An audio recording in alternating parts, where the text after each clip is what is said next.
Rubin was here before, the Treasury Secretary, and for the Clinton administration, and would proudly say, when we came in, the government was at a deficit.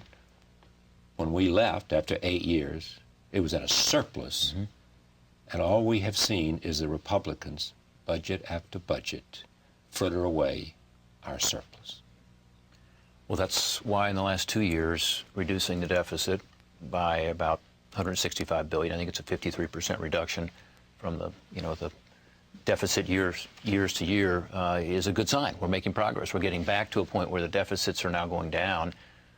The proposal the president made this week is let's continue that progress. And there's really only two ways you do it. One is you restrain the spending. And I don't think it's draconian, what we're talking about. I think it's very reasonable. The 1% growth in the non-security area is what Congress has done for the last 3 years, including this year under Democrat control in the Congress, roughly 1%. And then with regard to the economy, we need to do all we can to keep pro-growth policies in place so that you don't have a recession as we did in 2001 and 2002 that led to much lower revenues. So right now, the estimates are that the economy is growing well. I think, again, our projections may be a little bit low for this year. We may have a little better revenue and therefore lower deficits. But over the 5 years, we are suggesting a 5.4% growth in our revenues. That's the average over 5 years. The historical average is 7.6. So hopefully we're being cautious enough, not being too rosy. We can continue to have solid economic growth.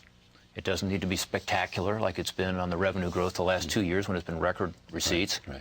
And if we do that and keep the spending under some semblance of control, we can get back to that situation that Bob Rubin talked about. And that would be good for the economy. But it's also, again, it's important because the next thing that happens is in about 15 or 20 years, we have this huge problem with the baby boom generation retiring and these other programs. If we don't do something about that before, create where the revenues come from, we're in trouble.